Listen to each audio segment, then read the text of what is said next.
Today's bold statement is fear is a liar. A liar is a horrible thing. A liar foundationally undermines your life in many different ways, as well as simultaneously disrupting a already broken perception of reality.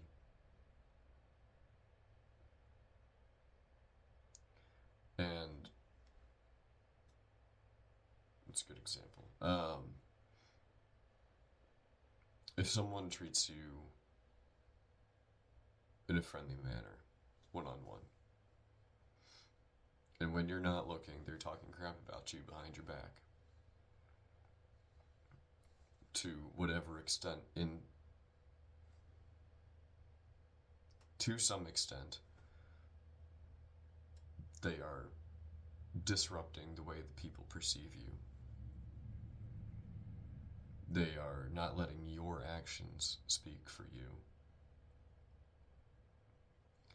And they're allowing you or encouraging you to think that everything is fine. And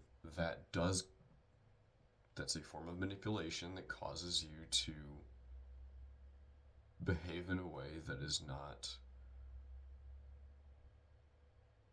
in line with reality, which makes you look foolish and insane to everybody else on the outside that actually knows what's going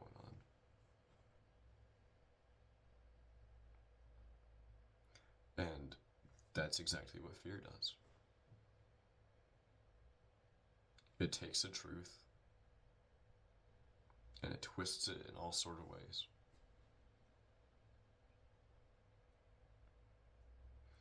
The 2 Timothy chapter 1 verse 7 says God gave us a spirit not of fear, but of power and love and self-control. And that power and love and self-control are antidotes to fear that God gives us. That power is developed through self-control. And that power should be guided through love.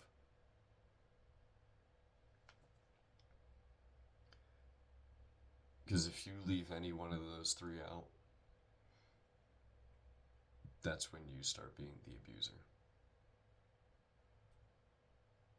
It's when you can have self-discipline and power.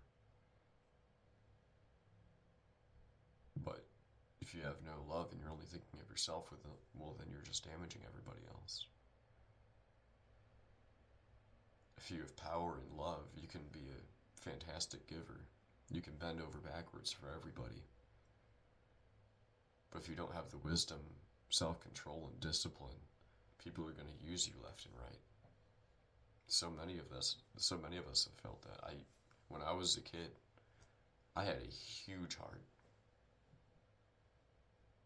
And typical teenage angsty kid. Somebody ruined that. Or people ruined that. The world ruined that bit by bit. And I'm trying to find that again. You can have love and self-control. Well, that's great, but you don't have any power. So you can't actually exemplify that love. You leave any one of those three out and you become either a bad person or a useless person. And neither a bad person or a useless person can combat fear. It takes a courageous person to love despite being afraid. It's the opposite of insecurity.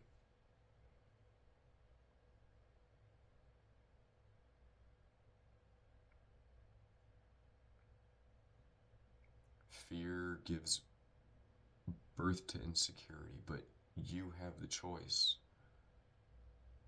to let it do so. Fear might be a powerful liar, but you're the one who decides.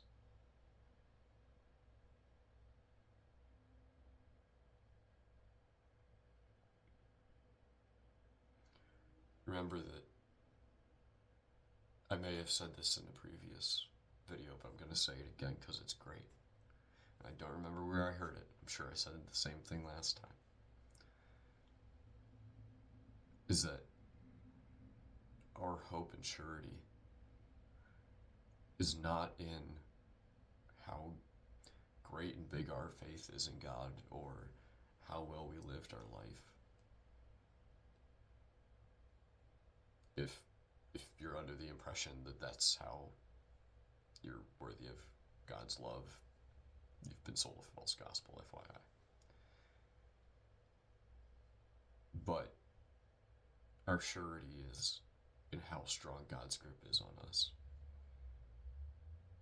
We can be sure in so many ways that He will not let go of His children.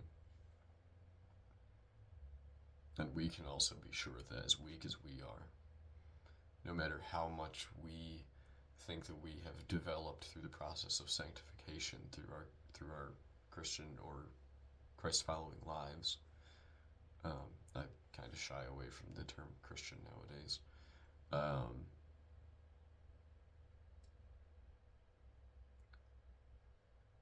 Just, it's not about what we do.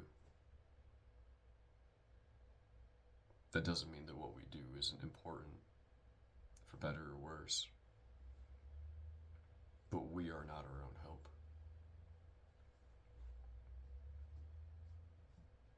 So, I'll leave you with that. And one more reminder that fear is a liar. It's a very good one. But you make the decision as to whether it's going to rule your life or not. And I would encourage you to choose to be full of love,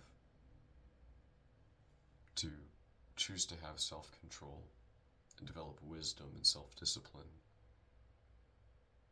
And I would encourage you to be powerful, to be strong, to have backbone.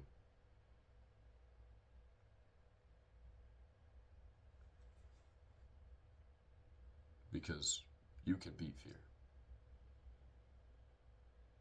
When you have those three, fear is nothing. And you can beat it.